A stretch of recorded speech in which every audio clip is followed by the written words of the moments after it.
Good morning. My name is Floyd Green, and as we continue our sermon series, Still One Small Thing, I'll read from Jeremiah chapter 6, verses 13 through 15. For from the least to the greatest of them, everyone is greedy for unjust gain. And from prophet to priest, everyone deals falsely. They have treated the wound of my people carelessly, saying, "Peace, peace," where there is no peace. They acted shamefully. They committed abomination. Yet they were not ashamed. They did not know how to blush. Therefore they shall fall among those who fall. At the time that I punish them, they shall be overthrown, says the Lord. Holy words for God's people.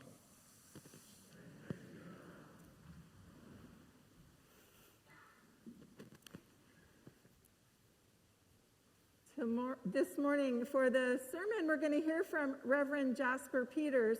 Some of you may recognize Reverend Peters. We've heard from him before. He's a pastor in the United Methodist Church and the founding pastor of Belong Church. Let me do this, hang on. Belong is a diverse, inclusive, justice-oriented congregation in the heart of Denver, Colorado. He holds a bachelor's in philosophy from the University of Colorado at Boulder and a Master of Divinity with distinction from Iliff School of Theology. Jasper was born and raised in Denver, Colorado, as the youngest of 8 siblings. He was raised in the Baptist church where both his parents were pastors. Jasper's currently living outside of Denver with his wife and 2 sons. He's passionate about bringing the real and relevant blessings of church to traditionally marginalized communities. May we be blessed by the words today.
In case you were not present the last time I got to be with you, I'll introduce myself again. My name is Reverend Jasper Peters, and I'm so honored and grateful to be with you once again.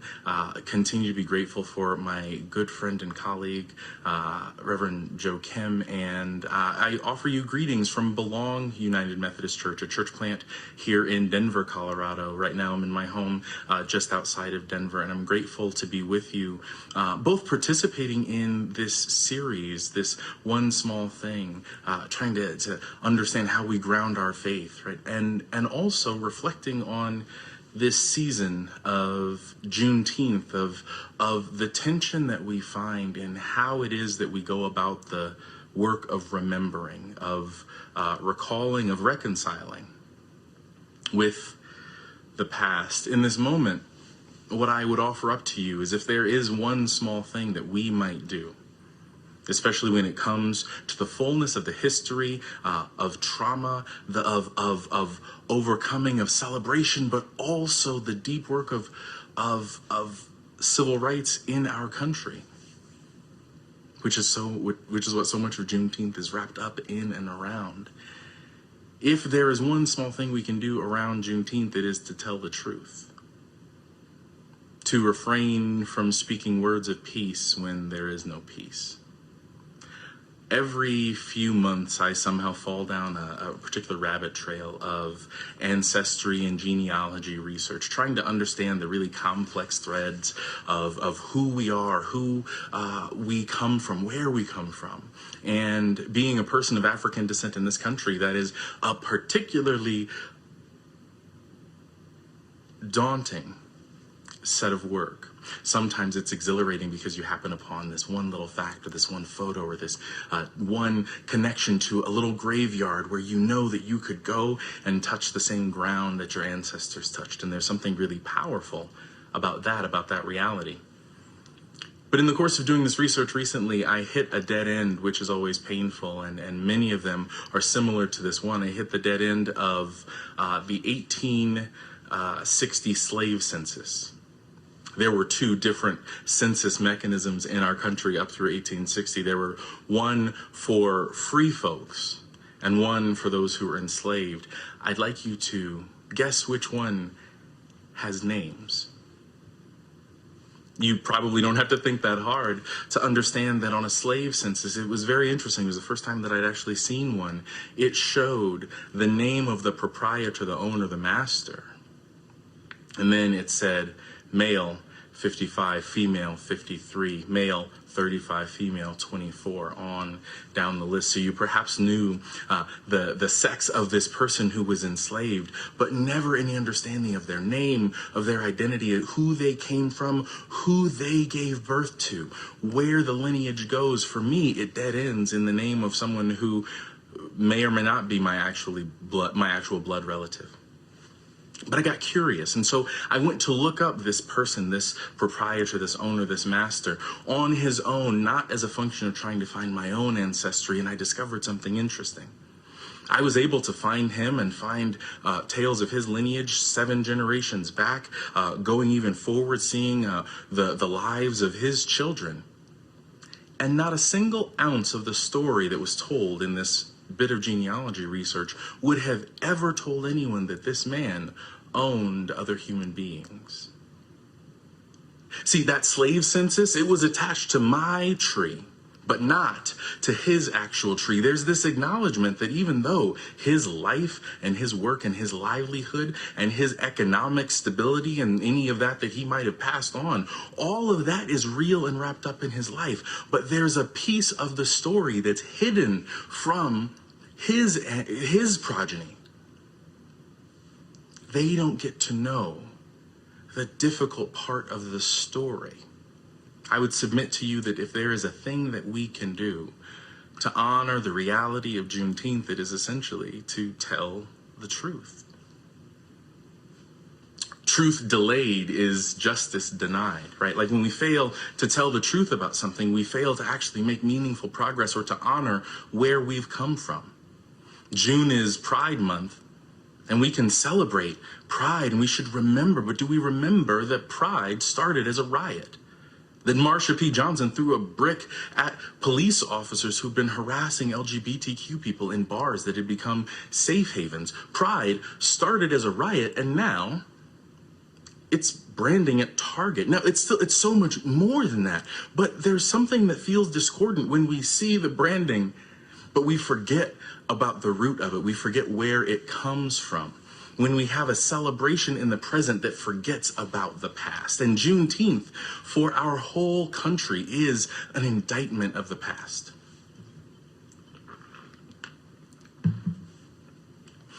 Juneteenth specifically began to be celebrated in Texas, the last of the Confederate states to fully acknowledge and participate in the freedom of those who had been formerly enslaved. Union officers came and read General Order Number 3, which was to express and enforce the reality of the Emancipation Proclamation. And so we remember that moment, this moment where we want to put a pin in the timeline of history around freedom. We want to say that this is when freedom happened. But if we don't tell the truth, even about that part of the story, we are already off to a very difficult beginning.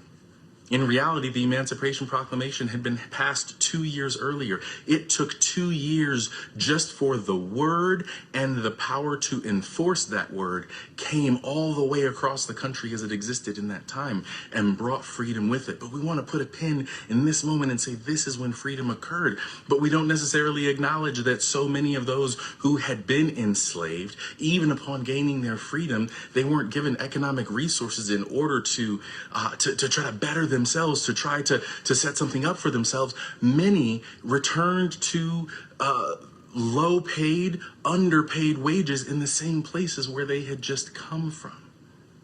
We want to put a pin in history and say this is when freedom happened. We want to sanitize the past to avoid present discomfort.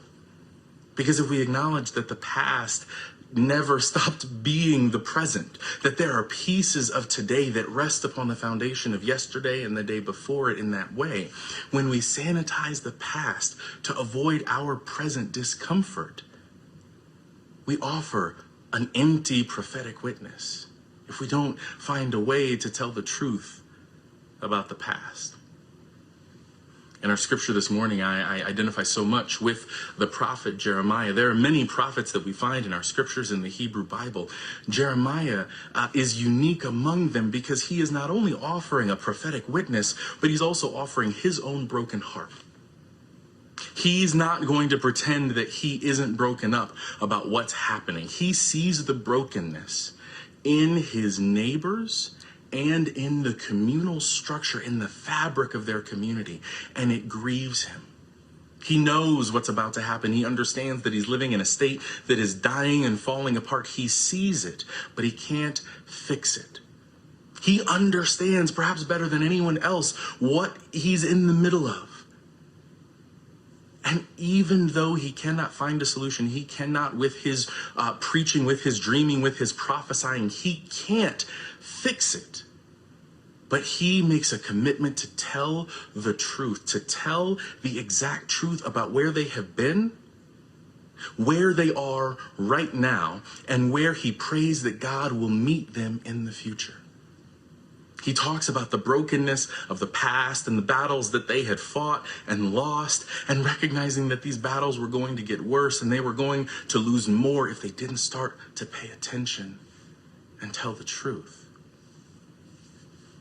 Jeremiah speaks these words, these difficult to hear words about the world around them. He says, there is corruption everywhere. The corruption in the people is reflected in the leaders, and the corruption in the leaders is reflected in the people. He recognizes the brokenness of what's around him. And what he says is, do not speak words of peace when there is no peace. Do not speak words of reconciliation and collaboration. Don't offer me a Kylie Jenner Pepsi moment. If you know, you know, right? Like, don't offer me a false sign or symbol of what it means for us all to be together when we are not together. The prophet says peace is a real thing. It is not the absence of conflict, but the presence of justice. And this justice, it means that those who in our world are hurting, that they are seen, that their pain is acknowledged, and that the community commits to healing what is broken. And if the thing that is broken is the covenant between the people and God, then so be it. We will work on healing it. And if the thing that is broken is the relationships between the people, between the neighbors, between the siblings, it doesn't matter. We will commit to healing what has been broken. We don't always have peace, but we are called to strive for it. The prophet says that it is the worst offense that we can commit to say that there is peace when there is no peace. Because then we are claiming that the work before us is done. It is not done. The Emancipation Proclamation did not bring freedom across this country. It didn't bring freedom to Texas. And even 2 years later, when General Order Number 3 was read among them and the condition of chattel slavery transitioned, that did not all by itself, all in one moment, bring peace. We cannot say there is peace when there is no peace, because we tell the people there is no more to do. There's no more to learn. There's no more to sacrifice. But there still is. Juneteenth for us acts not only as an indictment of the past, but also of the present. The prophet reminds us that it is hard to tell the truth, even the truth in the world today. A number of years ago, I was participating in the celebration of the life and work of Dr. King, the Parade. The Parade here in Denver is one of the largest in the country. It is historically a celebration of the principles that Dr. King fought for: freedom, justice, and equality. But this particular year, the hands of the city of Denver were once again bloody with the blood of another black man. A man named Michael Marshall had died in police custody under suspicious circumstances that would later be determined to be homicide. Later, the city would face charges and settlements over the death of this man. But in this particular moment, when we were working to celebrate the legacy of Dr. King, the city had not yet released the tapes of what had happened to Mr. Marshall while he was in police custody. I remember heading to the Parade with friends and colleagues and seeing all of the banners. This particular year, I don't know if this company exists in your part of the country. Boost Mobile is a prepaid cell phone company that usually strategically targets black and brown people, often for financial exploitation. They happen to be the sponsors of the Parade that year. But that year I had decided to join with others to march against the march, to try to bring the principles and tactics of Dr. King up against the city itself, because in the same moment that it proclaimed to be celebrating the work of Dr. King, it was failing to uphold his principles wholly and fully. The city worked to speak words of peace.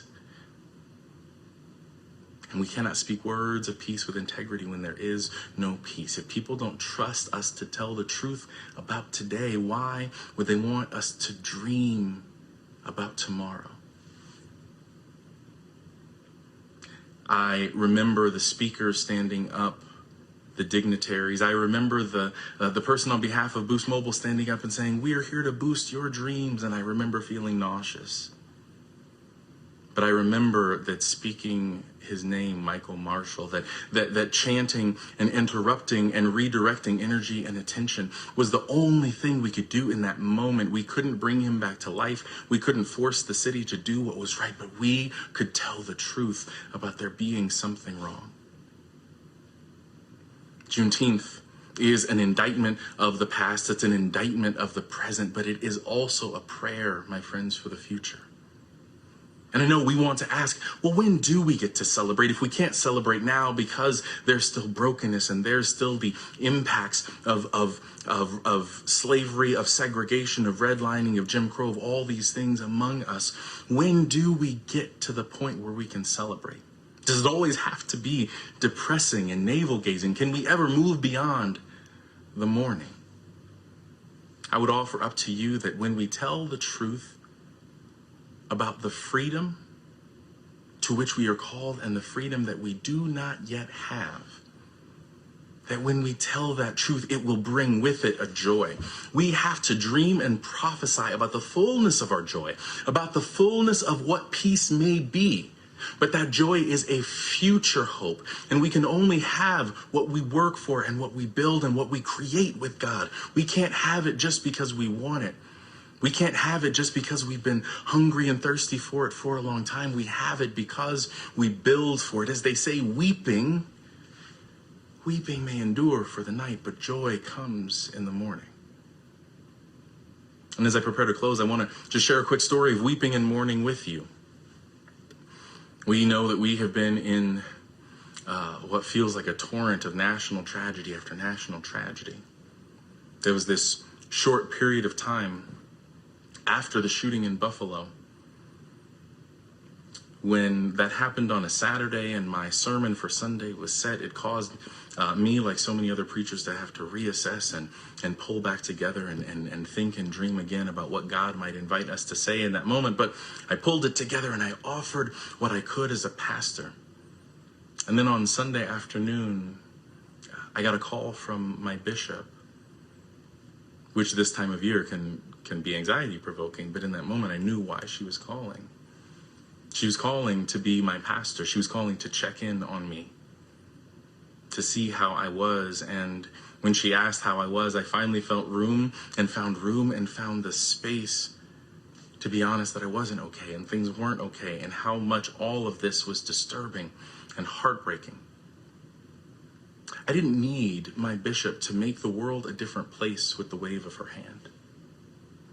Instead, she extended her hand and she was willing to see the truth, to tell the truth, to sit in the uncomfortable place of talking about the racism that still exists, about the terrorism that Black people among us still face, not 100 years ago, but today, not a generation ago, but today. Because she was willing to sit in that uncomfortable place, it made room for us together to dream about the place where God might meet us, a better place that is more full of joy and hope and peace, dreaming together about that. That alone didn't give me the fullness of my joy. My joy still lives in hope, in a hope that is situated in the future. But when I mourned, when I was alone, I mourned when I couldn't tell the truth. I mourned when I saw the brokenness of the world and believed that I was alone. Even in my fears, I felt alone. But I got to have some joy, even today, because I am not alone. Because I don't mourn the past alone. I don't lament the present alone. I am not alone in dreaming of a future when justice will be fully present with us. I have joy because I'm not alone, because we are in it together. We are working and striving and doing the difficult and uncomfortable work of telling the truth. I wish, friends, I could give you one small thing, but let me be honest, I recognize I'm asking a huge thing of you. Jesus asks us, not for a moment, not for a day, but for our whole lives. And so the Jesus call in this way, the Jesus call in this moment, is to tell the truth about the way that the past still lives with us even now, so that we might pray and fight and dream and work together for the fullness and completion of our joy. May it be so. Amen.